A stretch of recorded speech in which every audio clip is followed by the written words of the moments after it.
Hello, everyone, and welcome back to our virtual Mishnah Berurah here. We're holding a Mishnah Berurah Chelik Gimel, and in Mirtz Hashem today we will be learning Daf Ayin Zayin Amid Aleph. We are continuing to learn Hilchos Shabbos. We pick up today on Ayin Zayin Amid Aleph with a new Siman, Siman Shin. Our learning today should be a schos for Achedu Beis Yisrael, Hanesudim Atzara Ba'Shivya, Ha'imdim Bein Bayam U'Bein Bayabasha, Hamakim Merachem Aleihem, V'Yetziam Yitzar L'Rvacha Me'Hafelu La'Oira Mishiba L'Geula, Hashta Ba'Golo V'Zban Kariv and Amen. Our learning should be a schos Refuah Shalema for Moshe Meir ben Esther Fradl, Tzvi ben Leah Miriam, Chav Hadassah bas Rezel Serel, and Devora bas Shosha Bina. Now, for several months now, I had been mentioning that our learning should be a schus for Yisrael ben Rachel, Yonasan ben Michal, and Yoel ben Michal. These were relatives of mine that had been deployed on one of the various fronts in Eretz Yisrael. Baruch Hashem, I could like to thank the Rebbeinu Shalom. Baruch Hashem, they no longer are deployed. They made it through safely. However, we still are mispal. We still ask that our learning should be a schus for all of our brothers and sisters that find themselves in harm's way. The Rebbeinu Shalom should watch over them. Okay, so now we turn to Siman Shin. Ayin Zayin Amud Aleph says the Mechaber, Sheyesader Shulchanoi b'Motzai Shabbos. Someone should set his table, not someone. One should set his table on Motzai Shabbos from Malava Malka, Ubai Sif Echad, and here we have one Sif. Says the Mechaber here, Sif Aleph, La'olam yesader adam shulchanoi b'motzai Shabbos. A person should set a table on Motzai Shabbos from Malava Malka kidei lelavos es haShabbos, in order to properly escort the Shabbos out. Afilu einoi tzarech elo lekazayis, and he should set his table from Malava Malka even if he's only going to be eating a kazayis. It's he just ate Shalashudas not all that long ago. It's on the heels of a whole Shabbos, 3 Sudas of Shabbos, all sorts of delicacies. He's not particularly hungry. All he's going to eat is a kazayas. He still should go ahead and set a table, kedei lelavos es Shabbos, in order to escort Shabbos out properly. Says the Chavetz Chaim, Cotton Aleph, Yesader Adam Shulchanoi, a person should set his table. What does that mean? Says the Chavetz Chaim. Hainu, this means, and he brings this down from the Taz, Hainu lifroi samapa al shulchanoi. He should spread out a tablecloth on the table. Derech kavod. It's an honored meal. This is a chashava. I'm going to call it a suda, but we're sitting down to a chashava suda now. So you go ahead and you set the table with a tablecloth. V'chein, similarly, sha'ar dvarim hanuhugim etzloi ba'arichas hashulchan. You should do all of the things that you normally do when you're sitting down to a formal bakavadik meal. So that means you put out a tablecloth, you put out the dishes, you put out the utensils, you put out nice glasses. So it's not that just, okay, let's make Malav Malka sit down with a paper plate on a bare table. No, you should go ahead and set the table the way you always do by a chashava gathering, when you set a chashava table. Aval, however, having said that, says the Chavetz Chaim, Eina mechoyev lavashel tavshilin. You don't have to go ahead and cook special dishes, or lahachin yoser mimashet tzarech lechol, or to go prepare more food than you really want to eat. Umashba b'Gemara, the implication in the Gemara is the yikba seudazu ala pas lechatchila, that lechatchila you should wash, k'may b'sha'ar seudai shel Shabbos, just like you're supposed to wash by all the other 3 seudais of Shabbos. V'gam mashma, and it's also implied from the Gemara over there, the toiv lechatchila lahader oisa bebasar oy b'sha'ar tavshilin im yeshloi, that you should be mahader to go have some fleishiks or some other chashava cooked dishes if you have.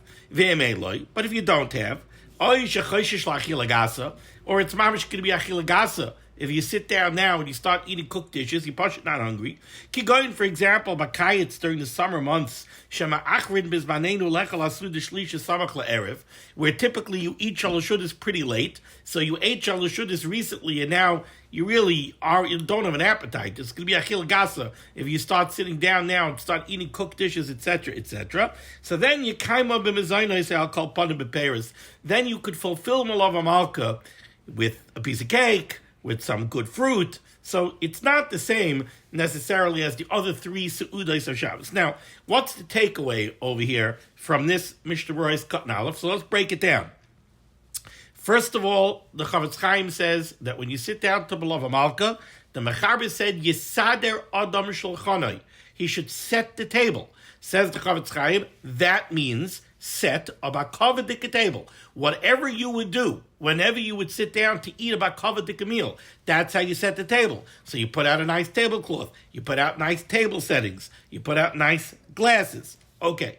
Do you have to go ahead and cook special from B'lava Malka? Do you have to figure out if it's another dish? You just went through a whole Shabbos now. Do you have to make another kugel from B'lava Malka? Do you have to cook special dishes from B'lava Malka? On that, the Chavetz Chaim says, no. You don't have to prepare more than it is that you want to eat. He does bring down the Gemara that l'chadchila you should wash. So again, it doesn't mean you have to make a whole massive Suda, but you should wash. As part of B'lava Malka, go ahead and wash on B'lava Malka. Also, there is an Inyan to be mahader that you should have fleishiks, or at least some sort of a cooked dish, if you're able to, if you have it. But certainly, if it's going to be a chilagasa, if you mamish don't have an appetite, you could fulfill B'lava Malka with some cake and some fruit. Okay, going on to Mishnah Berurah's Cotton Bays. The Mechaber said that the purpose of this B'lava Malka is kidei lelavos es HaShabbos, in order to escort Shabbos. Says the Mishnah Berurah's Cotton Bays, kidei lelavos, tekishem shetzarch lechabed Shabbos b'knisasa, just as we're mechuyev to be mechabed Shabbos on the way in. When Shabbos is coming in, we sit down. Friday night, we make kiddush al yayin. We make a beautiful suda. Kishem shetzarch lechabed Shabbos b'knisasa. The same way we have to be mechabed Shabbos when it comes in. Kain tzarch lechabda b'yitziasa. We also have to be mechabed Shabbos on the way out. Kishem she'adam alavas hamelech b'tzeisai min ha'ir. He brings down from Rashi over here. What happens when the king is going out of the city? So when the king comes into the city, they put up the banners, they bring out an honor guard, everything else, and they're mechabed the king when he comes into the city. What happens when it's time for the king to leave?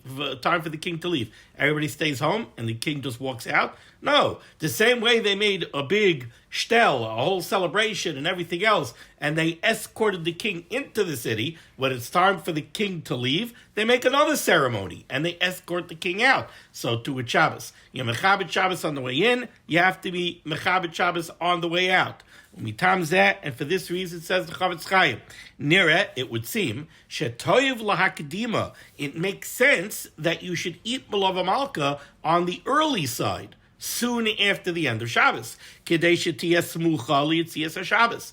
If what we're doing here is we're escorting Shabbos out, right, in a bakavadik manner, then it doesn't make a whole lot of sense that we should daven Ma'ariv, come home, make Havdalah, get busy with all sorts of weekday activities, and then 4 hours later sit down to eat B'lava Malka to escort Shabbos out. Shabbos is already out. It makes more sense, come home, you make Havdalah, and then very soon after that, you sit down to have B'lava Malka to escort Shabbos out. And only then do you get busy with your weekday activities. But what if you don't have an appetite to eat yet?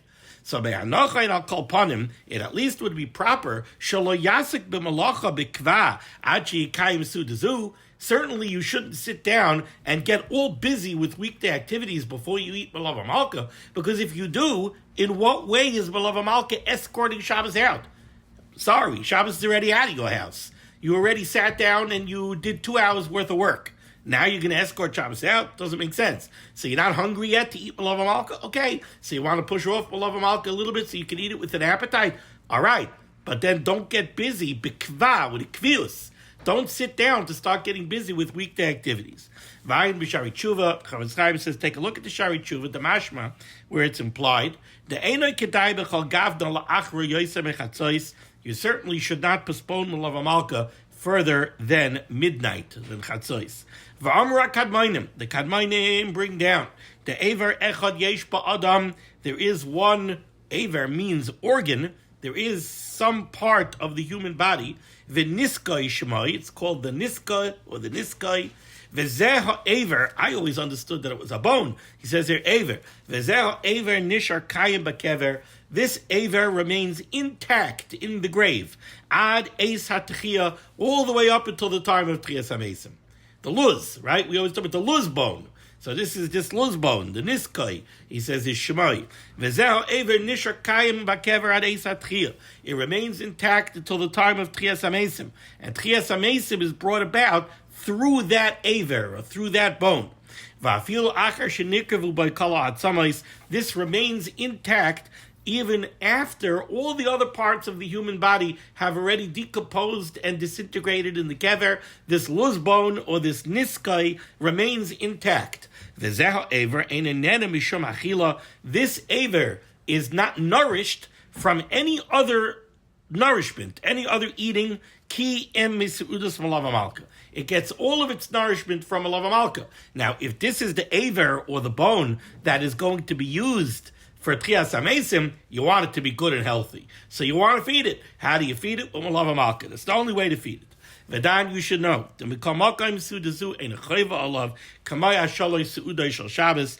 At the same time, as we're saying, the tremendous chashivas of malava malka, let's remember that it's not on the same level as the Friday night Suda, Shabbos day Suda, and Shal Shudas. The Sham asmachu akra. Because those Su'udais, we found a support for in the pasuk. V'zeh rak mitzvah ba'alma. While malava malka is a mitzvah, it's an inyan, but it's not asmachu akra. We don't have a riot to it, a support to it from the psukim. And a simple nafkamina that this would make is, let's say you have limited resources, certainly you're going to dedicate your financial resources first to the primary 3 sudas of Shabbos, before you're going to dedicate your financial resources to Malava Malchus. So it's not on the same level as the Friday night suda, the Shabbos day suda, Shal Shudas. It is a big inyan, but we have to keep the proper perspective. Ois Kat and Gimel, the Mechaber said the point of Malava Malka is Kidei Lalavais es Shabbos, to escort Shabbos. For this reason, Yesh Noi Hagim, there are those that have the minig Laharbais Nerois b'Motzai Shabbos, to have more Nerois lit on Motzei Shabbos, Yoiser Mime'achoil, more than you do during the week, because again, it's an inyan of being Mechabit Shabbos on the way out. The Nehagin Gamken Loimar, the minig also is to say Piyutim Uzmirais Achar Havdalah, to say certain Piyutim and to sing certain Zmiras after Havdalah. It's just as kind of an aside, but you talk about being escorting Shabbos out, this inyan of being malava the malkid. You see how the Mishnah Berurah talks about it here, how they would escort the king out of the city. A memory that I have very strongly fixed in my mind is years ago when Rav Moshe Zechet Tzaddik Kadosh Levracha used to come to us to Yeshiva Staten Island's camp up in the mountains. As you can imagine, many Gedolim would come. Many of the Gedolim of the past generation would come to visit Rav Moshe during the summer. So they would come. I remember Rabbi Yaakov Kamenetsky, Zechet Tzaddik Levracha coming. I remember Rav Ruderman, Zechet Tzaddik Levracha coming. The Satmar Rebbe coming. Which other Gedolim can I remember off the top of my head? I think I remember Rav Gifter, Zechet Levracha coming. That's who's coming to my mind right now. But I remember the different Gedolim coming. And Rav Moshe was very, very, very makpid to be malava them out when they left. He would get up, he would walk with them out of his bungalow, and then he would walk them to the car, they would get into the car and start driving, and Rav Moshe would follow the car for Daled Amos. So he was very makpid to be malava the Gedolim out. He wasn't being malava them in, he was being malava them out. So too over here, we have to be malava Shabbos, we have to escort Shabbos out with great kavod, the same way we bring Shabbos in with great kavod. Okay, now, the point that we're at here in Chelik Gimel of Mishnah Berurah is a very significant milestone. We've just completed Siman Shin, and we're going to turn now to Siman Shin Aleph. The truth is that Chelik Gimel of Mishnah Berurah really could be broken into 2 sections. The beginning of Chelik Gimel, from the beginning all the way through the Siman Shin that we just completed, these Simanim have all been busy with, I guess, what you could call the mitzvahs aseh of Shabbos. All the things that we do on Shabbos to be mechabed Shabbos, for Einik Shabbos. So we've gone through how we bring Shabbos in. We've gone through Kiddush. We've gone through the Sudos. We've gone through all of these different Simanim of all the things, the davenings, the Kriyas HaTorah, all of the things that we have to do in a positive sense to be Mechabed Shabbos. Now, beginning with Shin Aleph, we start turning our attention. This is the second section of Chela Gimel. We now start to turn our attention to the Isurim of Shabbos, the things that we're not allowed to do on Shabbos. Here's where we're going to start going through the Lamates Malachas. We're going to start talking about things like Muktzah, all of the meat and potatoes of the Isurim of Shabbos, the things that we're not allowed to do on Shabbos. And we're going to begin with Haitzah, what we know colloquially as carrying. It's not really carrying. Yes, part of the Isser of Haitzah, the prohibition of Haitzah, is carrying something in a Rishus Harabim, Dalet Amos. But really, the Isser of Haitzah, primarily, when we speak about Haitzah, is transferring an item from one type of Rishus, from one type of domain, to another type of Rishus, to another type of domain. So here's where we begin these discussions. Siman Shin Aleph, Be'eze kelim mutar lotzeis b'Shabbos. What type of utensils are you allowed to go out with on Shabbos? Ve'eze mehem asurim, and what types are prohibited? Uboy nun aleph seifim, and here we have 51 seifim. So this is going to be a long, complex siman. I think I took a quick count. I think we're going to have 17 or 18 shiurim on Siman Shin Aleph here on the topic of Haitzah. Now, the siman begins in a pretty lightweight fashion, so to speak, in a non-complex fashion. Let's just get started. Let's see the beginning of Siman Shin Aleph. Says the Mechaber Sif Aleph. Very interesting halacha. Ein lorutz b'Shabbos. You're not allowed to run on Shabbos. Ela im kein hulu dvar mitzvah. Unless you're running for a dvar mitzvah. Kigoin, for example, lebeis hakneses. You want to run to shul, you could run to shul. You want to run to the bis medrash for your dafrei chavrusa, you could run to the bis medrash. Any other dvar mitzvah. But other than that, you're not allowed to run on Shabbos. No business running on Shabbos. Says the Mishnah Berurah Cut Aleph, Ein lorutz b'Shabbos. You're not allowed to run on Shabbos. Where does this come from? So the Mishnah Berurah is going to bring down the pasuk, but I think it's kedai to see more than just a part of the pasuk that the Mishnah Berurah brings down. So this is a pasuk in Sefer Yeshaya. I'm going to begin with Perek Nun Ches, pasuk Yud Gimel, where the Navi says as follows: Im toshiv mi Shabbos raglecha.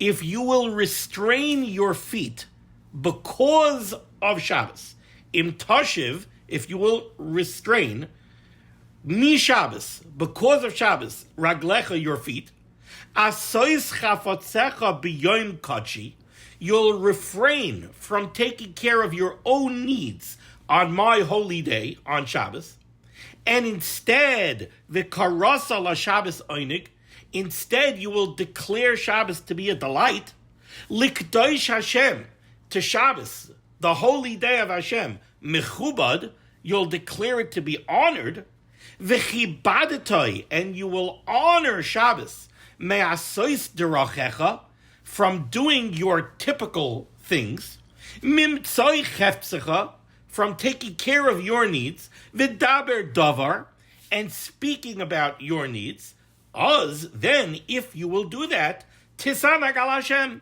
then you will be zoicha, that you will be able to, so to speak, delight in the Rabbeinu Shalom. So what did the Navi say over here? The Navi said, if you'll restrain yourself from taking care of your own needs, and the way the Navi put it was, you will restrain your feet.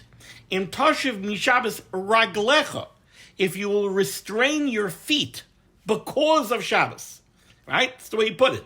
Asois chavatzecha b'yom kachi, you'll hold back from doing your own personal needs on Shabbos. And the karasol l'Shabbos v'chibadetoi, and you'll honor Shabbos. How will you honor Shabbos? Me'asois derachecha. Now, it's a very interesting turn of phrase.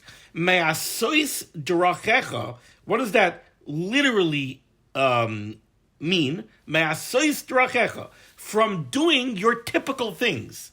But what's derachecha literally? The word derachecha, what's the shirish? What's the root of derachecha? Derech, a path, a way. Me'asois derachecha. From doing things in your normal way. But we have two words here in the pasuk that both seem to allude to walking.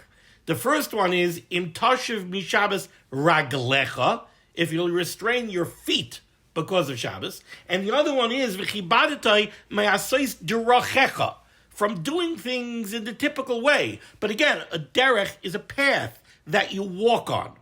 Says the Mishnah Berurah as follows. Mishnah Berurah is cut in aleph. Ein laretz b'Shabbos, you're not allowed to run on Shabbos. Why not? Shenemar, because it says in the psukim that I just read to you, v'chibadita, you'll honor Shabbos, me'asois derachecha, from doing things in your normal fashion. But with this word derachecha, that has the shirish of derech. The Dirshu, the Chazal Masech, the Shabbos Darshan, what do you see from this pasuk? Shalo yehi hiluchecha b'Shabbos ki hiluchecha b'chol. That the way you walk on Shabbos should not be the same way you walk during the week. They take that from this word, v'chibadatai me'asois derachecha. The Aruch HaShulchan brings it down also from im tashuv mishabes raglecha. Shederech ha'adam lemaher v'laretz acharizkai. Because during the week, people are running. They're very busy. They're walking fast with intent. And they're running. Why? Because they got to go make a buck. They got to go make a sale. They got to go take care of something. They're all busy. On Shabbos, you're not busy.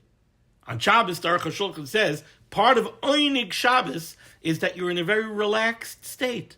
You're taking it easy. You're not rushing around. So it's completely inappropriate to run on Shabbos. Now, the Mishnah Berurah points out that the truth is that this idea that you're not allowed to run on Shabbos, the truth is there's an aspect of that applies even during the week. Says the Mishnah Berurah, even during the week, you're not supposed to take very wide strides. Because Chazal bring down that if you take very wide strides, long strides during the week, it takes away 1/500th of your vision. So really we have an aspect of this during the week too. Ela b'Shabbos ekonami isura. But on Shabbos there's a prohibition. Not allowed to run on Shabbos. Bishum me'asois derachecha, you have a prohibition that comes from these psukim over here, from me'asois derachecha, and from im tashuv mishabes reglecha. There's actually a prohibition not to run on Shabbos. Now, let's just go a little bit weiter over here. Let's go to the end of the bottom line here in the Shulchan Aruch, Ayin Zayin Amud Aleph, to the words of the Ramah. Hagah, says the Ramah, the Aser lifsaya yoiser me'ama b'psia achas. Very interesting. The Mechaber told us a halacha that you're not allowed to run. Now, what does it mean to run? To run, you're going very fast, so instead of taking a slow stride, you're doing a fast stride. And you're doing one after the other, after the other, after the other. Now, running does not necessarily speak to the length of your stride. No one says that when you run, you're necessarily taking longer strides than you do when you walk. Now, I'm not talking to runners and to joggers or to marathon runners or to people that run sprints. Maybe they'll give you all the science of running and they'll tell you that when you run, you are supposed to take longer strides. That's not my point. My point is that really the connotation of running means when you're taking a lot of strides one after the other very quickly. It doesn't really speak to the length of the strides. So the Mechaber tells you you're not allowed to run on Shabbos. Comes along the Ramah, and the Ramah points out another aspect of this. Hagav v'aser lifsaya yoiser me'ama b'psia achas. The Ramah speaks to the length of your stride, and he says that your stride cannot be more than an amma in length. And let's continue the Ramah. Im efshaloi b'pachas, if it's possible for you to take shorter strides. Now, to understand this, let's take a look at the Mishnah Berurah. So turning back to Ayin Zayin Amud Aleph, Mishnah Berurah is cut and base. The Ramah says you're not allowed to take long strides. V'hu adin she'asur likpoitz. You're also not allowed to jump. What does jumping mean? Jumping means you keep both feet together and you lift off and you land. That's called jumping. Says the Mishnah Berurah, when the Ramah tells you over here you're not allowed to take long strides, you're also not allowed to jump. Okay, he brings this down from the Rambam. It gets a little complicated if you take a look at the Shar Tzion, but that's what the Mishnah Berurah says here in his cut base. You're not allowed to jump on Shabbos. You have no business jumping around on Shabbos. Let's turn the page to Ayin Zayin in the base. Says the Mishnah Berurah, what did the Ramah say? You're not allowed to take a stride that's longer than an amma. How do you measure the stride? What does that mean? Says the Mishnah Berurah, Pirush, this means, Sheyehe chatzi amma bein regel l'regel.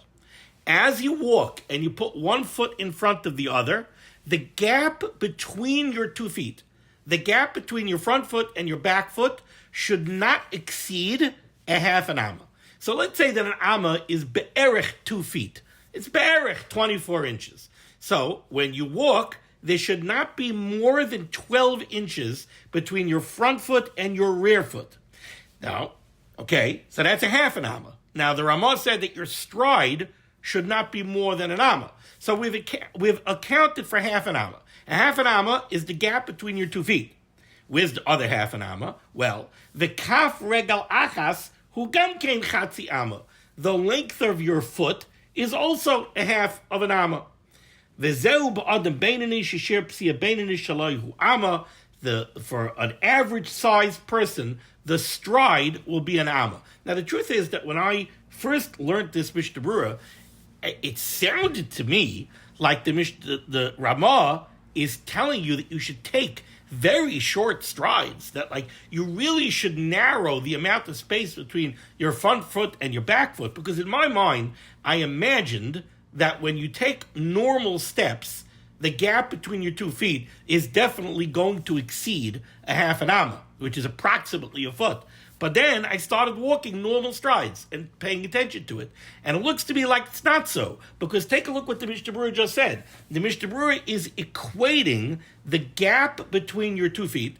He's saying that the gap is a half an amma and 1 foot is a half an amma, which kind of makes sense. People regularly try to measure out feet. When they're trying to measure something, they use their feet. It's literally called a foot, right? So a foot on an Adam Beinani is approximately 12 inches.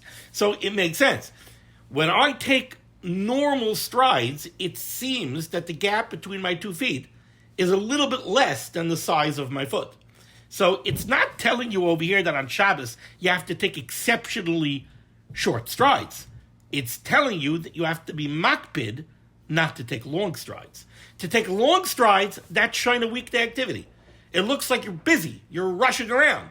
Baraya, you're taking long strides.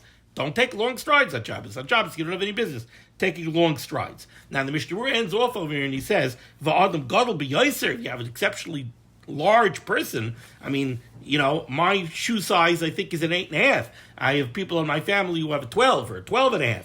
So if you're a big person, you're tall, you have big feet, long legs, long strides, so then kifi shirpsi shalai. It goes by your normal stride. You see, that's the point over here. The point over here is that the Ramah says you don't take big strides. Why? Where does this number come from? Because that's a normal stride. You don't go faster. You don't take strides that are larger than a normal stride. But if your normal stride is a longer stride because you're a larger person, so then that's fine. The Ramah said this is true in efsher, if it's possible for you to take smaller strides. The be'i efsher, if it's not possible for you to take a smaller stride, mavur b'sif gimel deshari. Then we're going to see in Sif Gimel that taking a long stride is mutter. The case over there in Sif Gimel is going to be where you have to take a long stride because you have to step over a stream. Okay. If you have to step over a stream, you have to take a long stride. Then it's mutter to take a long stride. Okay, we're going to pause over here. But so far what we've seen over here is you're not allowed to run on Shabbos. Now we're going to speak, interestingly enough, in tomorrow's shir, we're going to talk about jogging on Shabbos. We're going to talk about taking a walk on Shabbos for the purposes of exercise. So we're going to speak about all of these questions that people might have in their minds right now. Mirat Hashem in tomorrow's share. Thank you so much for joining me for limud HaTorah. This list of limud HaTorah should be made against Klal Yisrael. The Rabban Shalom should say, Yeshua's refuahs parnas and shaduchim to all those in need. We should be zeicher to see the Biaskal Tzedek, B'meher v'yameinu, Amen. Be well.